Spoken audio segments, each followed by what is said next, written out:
So it's been, I think, 2 weeks since I made a video, and today I'm going to update on everything that has happened since my last video. So since my last video, I've gotten uh, 2 infusions, and today is September 12th, 2022, and I got my 3rd infusion on the 8th.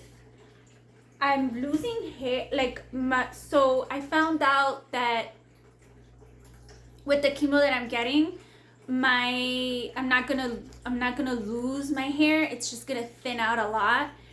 But some people, it bothers them, so they just shave it off. Like, I took a shower this morning and I washed my hair, and I've never lost that much hair.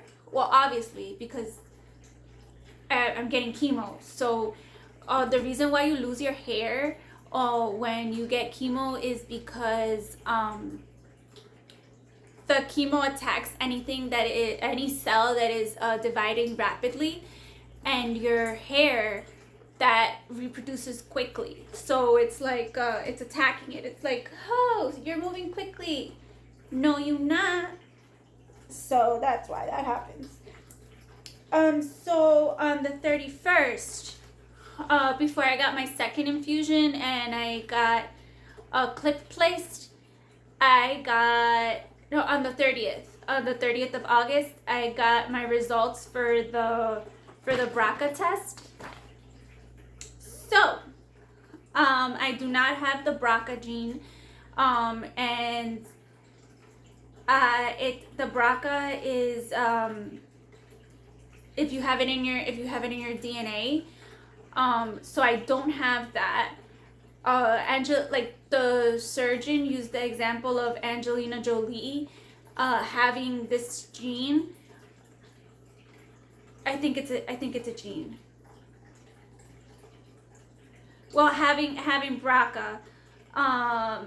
So Angelina Jolie had it, so she had a double mastectomy and a hysterectomy. And I'm really glad that I don't have to do that. So then I was like really happy about that. I was like, yay, I don't have to have a double mastectomy. And then I went, they called me, the new surgeon that I'm meeting with, she called me and she told me that she could see me sooner. So instead of on the 13th, I saw her on August 31st. So I went, and my friend went with me, and we both like medical stuff. She's a veterinarian and I'm a veterinary technician nurse. So you wouldn't have realized that we were at a hospital because I had breast cancer, because we were like, oh, let's go, and then afterwards we went to eat. So I'm really happy that I met with the surgeon before the 13th, because my tumor has already shrunk, which is amazing. Like, in the beginning I would have to adjust my breast to sleep, and I don't have to do that anymore. It doesn't hurt as much as it did before. And I showed the doctor when I went in to get my chemo before my 3rd session, my 2nd, she was like, yeah, it's definitely softer. If it's not smaller, because I measured it, I was like, is this in my head? And I showed it to her, and it is getting smaller. Also, in the MRI, so I have a mass on the side up, like around here, and it was growing. It went from 2.5 to 3 to 5. And in the MRI, they picked up 0.8, a mass to 2.8, like 2 centimeters from my nipple, like around here. And I had to do a biopsy. So they asked for a biopsy on that, and it's the same cancer that I have in the main cell.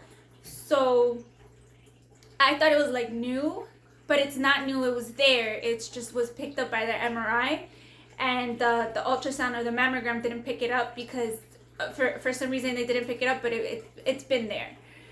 And I had the biopsy done. It's the same, so I could continue with the same course of treatment. I think that's it. And then something that I didn't mention in these are the notes that my friend took, which is really great. Like I'm really happy she went with me because she does surgeries, so she could understand a little bit more. She knows like about getting clear margins when you remove a mass and stuff like that. So I didn't talk about this in the beginning, in the first video of fertility. When I met with the surgeon, she emphasized getting fertility treatments and like freezing my eggs, but I don't want kids. I'm 36 years old, and my boyfriend has 2 kids, and I have like a lot of animals. I don't think I have the patience that I do. The patience that I have with animals, I don't think I have it with children. My boyfriend's kids are already like bigger, so I don't have to worry about like too young of kids. So for me, it was it was a no-brainer. I might go into menopause, I'm not sure, because I'm only getting one chemo. I don't know if my ovaries will just take a nap, or if I will go into early menopause. So that's one thing that I wanted to mention. And then I also noticed that I started like things taste different. If I drink Coca-Cola, it's like rough, going down. Also, I broke out. There's certain things that you can't use you shouldn't use fragrance, lotions and soaps and stuff like that. I bought a toner from Trader Joe's because the one that I was using, it had like botanicals, and when I put it on, it hurt my face. So I talked to the nutritionist when I got my first chemo. My oncologist always likes you to meet with the nutritional oncologist, dietitian, so that you could know what's going on with your body and things like that. I am taking a liquid iron supplement, which so far, thank God, my blood work before I get my chemos has been good consistently. Also, I take zinc, and I take a multivitamin and D3. So you can't take any like herbal supplements. And of course, like when you hear that, you're like, what? Like, I can't take anything natural, but it does counteract with the chemo. We don't want that. So I'm just gonna hold off on taking certain herbal supplements that I usually take for a while.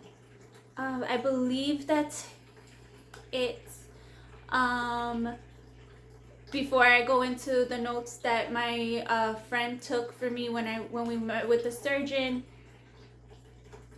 I also am really lucky and really blessed because so many people have been helping me out financially, and like I have insurance, I have the charity care.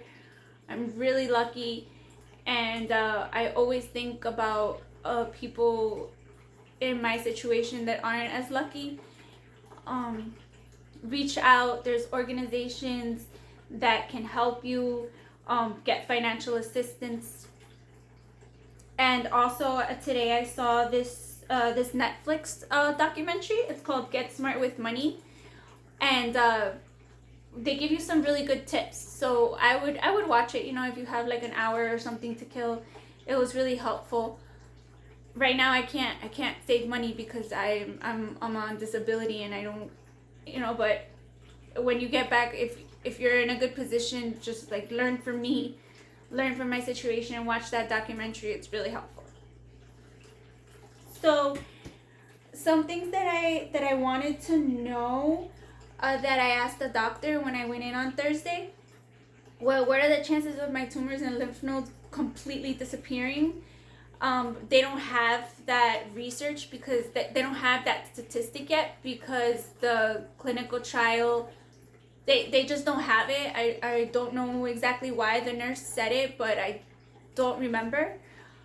I would love to go into surgery and not have any cancer in my lymph nodes, just have a couple lymph nodes removed, the ones that were suspicious, and just clean up the area of the tumor. However, there's a chance that that might not happen, and I might have to have a mastectomy and reconstruction. So the reconstruction that I would get would be, I would have a spacer placed in, and then at a later date, they would place an implant. I've always been a little weary of implants because I can't imagine going through that much pain so that you could have breast. But everybody's different. And my friend pointed out, she's like, why are you so against it? And I told her, and she was like, well, this is different. I don't want to be just have one breast. I wouldn't like it, but there's some women that don't want the reminder of it, and they are completely flat, and they get a tattoo over it. So everybody's different. And also something that I heard that I was like, oh my gosh, that's so amazing. So your cancer has its own DNA. You as an individual, me, I have my own DNA, and nobody's DNA is the same as mine. We're like snowflakes. Everybody is different. So my cancer and your cancer is different, even if we have the same cancer. I, thank God, have been feeling okay. Today I was like tired. It's cumulative. I get diarrhea like every other day, or like every so often. I have like, when I blow my nose, I have like bloody boogers. I think that's pretty much it for like the things that are different. So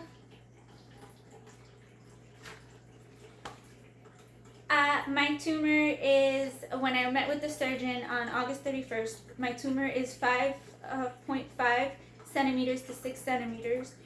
And the lymph nodes, so if I have all of my lymph nodes in my underarm removed, there's a chance that I might get lymphedema, and it's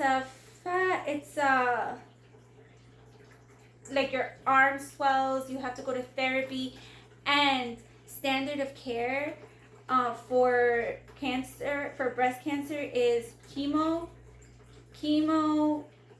surgery, radiation.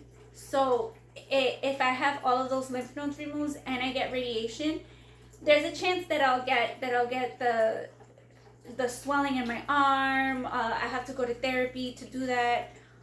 Obviously, nobody wants that. And it's a 5% chance to, if I leave some of the lymph nodes.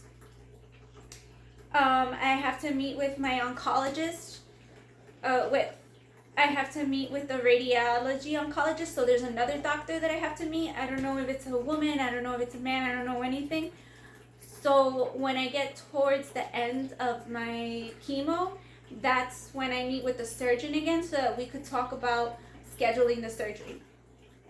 I was in there and I was like, it's gonna be, my last day of chemo is gonna be November 10th. I want it November 10th. I just want to get this over with, and I want to heal so that I could go back. But I have to, like, bring myself in and be in the moment, calm down a little bit. So that's pretty much it. Yeah, so that's what's been going on. I've been feeling okay. Today I'm a little tired. Yesterday I slept all day, and not like I needed to, but I just did. My eating has been going good. I haven't been nauseous, nothing like that. I am going to a breast cancer retreat at the end of the month. I hope this continues to go the way that it has been, and I will make more videos on this. And if I don't make videos on this topic, I'll make videos on like my dog, or like educational videos. I'll get it together, because that's pretty much it. I just have to do chemo 9 more times, and then I get the 3 week to a week rest. I'm sorry, 3 week to a month rest, and then I go in for surgery. So I'm hoping that the end of December, early January, I get my surgery. After that, 2 months, I think it's 2 months, I do radiation, and I do the Hergeta and Perjeta for a year. So let's hope that everything goes smoothly, and I'm back at it soon. Okay, I'll see you guys later. Thank you.